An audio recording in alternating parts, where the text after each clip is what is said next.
The kitchen felt too quiet without Frank's humming. For 47 years, Eleanor Patterson had woken up to the sound of her husband making coffee and humming old jazz standards while he waited for the pot to brew. Even after he retired from his job at the post office, Frank had maintained that morning ritual. Coffee at 6 a.m. sharp, accompanied by whatever tune had gotten stuck in his head the night before. Now, 6 months after Frank's funeral, the silence was deafening. Eleanor stood in that same kitchen on a Tuesday morning in October, staring at the single-serving coffee maker her daughter had bought her. "It's more practical, Mom," Rebecca had said gently. "No point making a whole pot for just yourself." The logic was sound, but it felt like another small death, another reminder that she was now half of what had once been whole. At 72, Eleanor had never imagined she'd be learning how to live alone. She and Frank had married when she was barely 21, fresh out of secretarial school, and he was 23, full of dreams about seeing the world. They'd compromised by seeing their corner of Tennessee together, raising 3 children, building a life that was ordinary in the most beautiful way possible. The Family Feud invitation had come through her granddaughter Ashley's college roommate, who worked for a casting company. They were looking for heartwarming family stories for their upcoming season, and somehow the Patterson family had been selected. Eleanor's first instinct was to decline. The idea of being on television, of answering questions and competing for money, seemed frivolous in the face of her grief. But her children, Rebecca, Michael, and David, had insisted. "Dad would have loved this," Rebecca argued. "You know how he used to shout answers at the TV during Family Feud. He always said he could beat anyone on that show." It was true. Frank had been an ardent Family Feud fan, treating each episode like a personal challenge. "Common sense, Ellie," he'd say, pointing at the television. "These folks are overthinking it. The answer is usually the first thing that pops into your head." He'd gotten so animated during episodes that Eleanor often found herself watching him instead of the show, charmed by his competitive spirit and the way his eyes lit up when he guessed an answer correctly. "He'd want you to go," Michael had added. "He'd want you to get out, be around people, maybe even have some fun." Fun felt like a foreign concept to Eleanor. How do you have fun when the person who made everything enjoyable is gone? How do you laugh when half of your humor came from inside jokes shared over nearly 5 decades? How do you compete when your biggest cheerleader is watching from heaven instead of the audience? But something about the idea of honoring Frank's memory through his favorite game show appealed to her. Maybe it was a way to feel close to him again, to do something he would have enjoyed. Maybe it was a chance to hear his voice in her head, offering commentary and encouragement the way he always had. The Patterson family team consisted of Eleanor, her 3 adult children, and Ashley, her 19-year-old granddaughter, who was home from college for the taping. They'd practiced together for weeks, with Ashley coaching everyone on buzzer technique, and Rebecca creating strategy charts that reminded Eleanor of Frank's approach to everything: methodical, optimistic, and surprisingly effective. The day of the taping, Eleanor wore the blue dress that Frank had always said brought out her eyes. She'd found it hanging in the back of her closet, still in the plastic bag from the dry cleaners, waiting for an occasion that had never come. Today felt like the right occasion, not because it was special, but because Frank would have wanted her to look her best. Steve Harvey noticed Eleanor immediately during the pre-show warm-up. There was something about her bearing, the careful way she held herself, the politeness that seemed to come from another era, the sadness that lingered behind her smile, despite her obvious effort to appear cheerful. "Mrs. Patterson," Steve said during introductions, "tell me about your family." Eleanor stepped forward slightly, her voice steady despite her nerves. "We're the Patterson family from Nashville, Tennessee. I'm Eleanor, and these are my children, Rebecca, Michael, and David, and my granddaughter Ashley." "That's a beautiful family," Steve said warmly. "How long have you all been watching Family Feud?" Eleanor's composure faltered slightly. "My husband Frank and I watched every episode for, probably 20 years. He always said he could beat anyone on this show." "Where's Frank today?" Steve asked gently, though something in Eleanor's tone had already given him the answer. "He passed away 6 months ago," Eleanor said quietly. "Heart attack. Very sudden." The studio fell silent for a moment. Steve's expression shifted completely. The entertainer mask replaced by genuine compassion. "I'm sorry for your loss, Mrs. Eleanor," he said softly. "Frank would be proud to see you here today." Eleanor nodded, not trusting her voice to remain steady. The game began against the Martinez family from San Antonio, and both teams proved to be competitive. Eleanor's children were quick with the buzzer and sharp with their answers, while Ashley brought youthful energy that kept the mood light. Eleanor herself was more reserved, standing at the end of the podium, occasionally offering gentle suggestions, but mostly watching with the kind of attention Frank would have appreciated. Steve found himself checking on Eleanor throughout the game, making sure she felt included, occasionally directing questions specifically to her. There was something about her quiet dignity that reminded him of his own grandmother, the generation of women who had weathered life's storms with grace and strength, even when they were breaking inside. It was during the fourth round that the question came that would change everything. "We surveyed 100 people," Steve announced. "Name something you miss most about someone who's no longer in your life." Eleanor was at the podium. The question hit her like a physical blow, and for a moment, she couldn't breathe. This wasn't just a survey question. This was her life, her reality, her daily struggle condensed into a game show format. The studio was quiet, waiting for her answer. Eleanor's mind raced through possibilities, through all the things she missed about Frank, his terrible dad jokes that still made her laugh, the way he left coffee grounds on the counter every morning, his habit of talking to the television during football games, the way he still opened car doors for her after 47 years of marriage. But what she missed most was something she'd never told anyone, something that felt too intimate for television, but too honest to hide. "Dancing in the kitchen," she said softly. Steve's eyebrows raised with genuine surprise. "Dancing in the kitchen?" Eleanor nodded, her voice growing stronger. "Every evening after dinner, Frank would turn on the radio and ask me to dance. Right there in our kitchen, between the dishwasher and the breakfast table, no matter what kind of day we'd had, no matter what was worrying us, we'd dance for just a few minutes.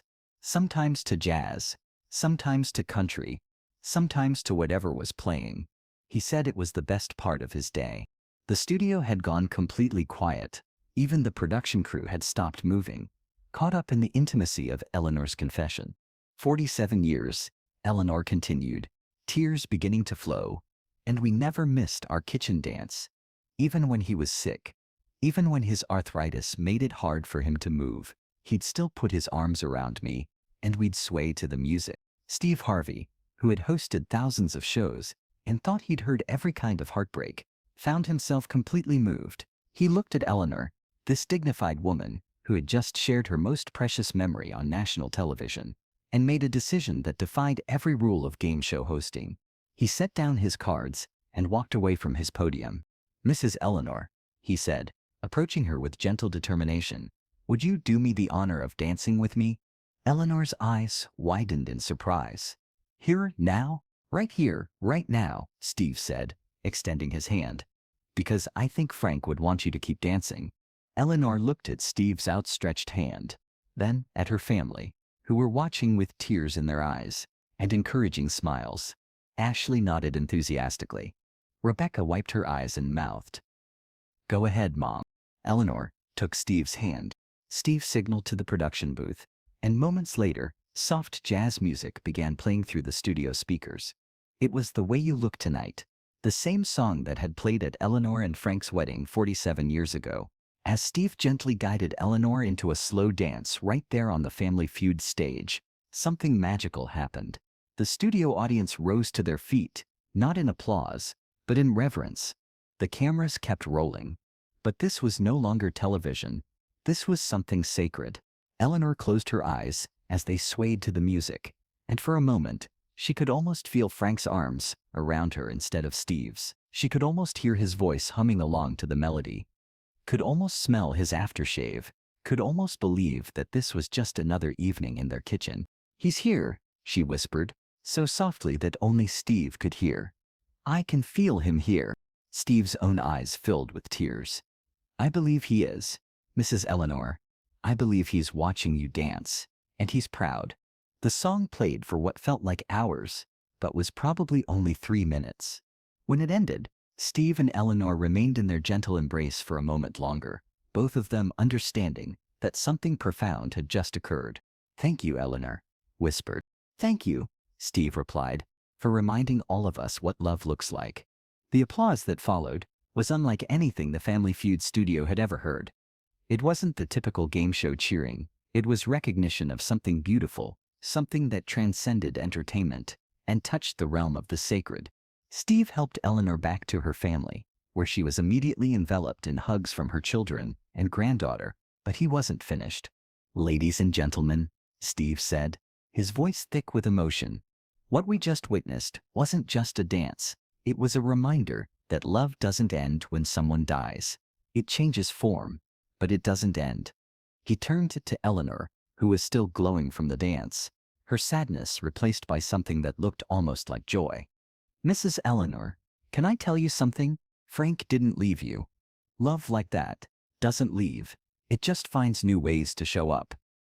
Every time you hear your favorite song, every time you smile at a memory, every time you choose to keep living and loving, that's Frank, still dancing with you." Eleanor nodded through her tears, understanding exactly what Steve meant. "And one more thing," Steve continued, reaching into his jacket pocket for his business card. "This has my personal number on it. I want you to call me whenever you're missing those kitchen dances, because I'd be honored to be your dancing partner anytime you need one." But Steve wasn't done with his unprecedented gestures. He removed his suit jacket and approached Eleanor one more time. "This jacket has been with me through a lot of shows," he said, draping it over her shoulders. "But I've never given it to anyone who deserved it more. You wear this, and remember that you're not alone. You've got Frank's love, your family's love, and now you've got mine too." The episode that aired 8 weeks later became the most watched Family Feud episode in the show's history. The clip of Steve and Eleanor dancing went viral immediately, shared millions of times across social media platforms. But more than just entertainment, it became something else, a reminder of enduring love, a celebration of life after loss, a demonstration of the healing power of human connection. The response was overwhelming. Thousands of viewers wrote to share their own stories of loss and love, of kitchen dances and cherished memories, of learning to live again after losing a spouse. Grief counselors began using the clip in their sessions as an example of healthy mourning and continuing bonds with deceased loved ones. Eleanor received hundreds of letters from other widows and widowers, thanking her for showing them that it was possible to honor their spouse's memory while still choosing to live. Support groups for the bereaved began organizing their own kitchen dance events, where members could dance to songs that reminded them of their lost loves. But perhaps the most meaningful response came from Eleanor's own family. Her children said later that the dance had given them their mother back. Not the same as before Frank died, but a version who had remembered how to smile, how to feel joy, how to believe that life could still hold beautiful moments. Eleanor returned to Nashville with Steve's jacket and a new perspective on her grief. She didn't stop missing Frank. She would always miss Frank. But she began to understand that missing him and living fully weren't mutually exclusive. She started hosting weekly dinners for her family again, something she'd stopped doing after Frank died. She joined a grief support group at her church, where she shared her story and helped other newly widowed people navigate their loss. And yes, she started dancing again. Every evening after dinner, Eleanor would put on the radio and dance alone in her kitchen. But she didn't feel alone. She felt Frank's presence in the music, in the memories, in the love that had shaped 47 years of their lives together. Steve Harvey kept his promise to stay in touch. Every few months, he would call to check on Eleanor, always asking the same question: "How's your dancing, Mrs. Eleanor?" "Getting better every day," she would always answer. Frank would be proud. 1 year later, Eleanor was invited to speak at a grief and bereavement conference. Standing at the podium wearing Steve's jacket, now altered to fit her properly, but still recognizable, she addressed a room full of mental health professionals, clergy, and support group leaders. "Grief isn't something you get over," she told the audience, her voice strong and clear. "It's something you grow around. Frank will always be gone, and I will always miss him. But love, real love, doesn't die with the person. It lives on in how they changed you, in the memories you carry, in the ways you choose to honor what you shared. She paused, looking out at the audience with the same grace that had moved millions of Family Feud viewers.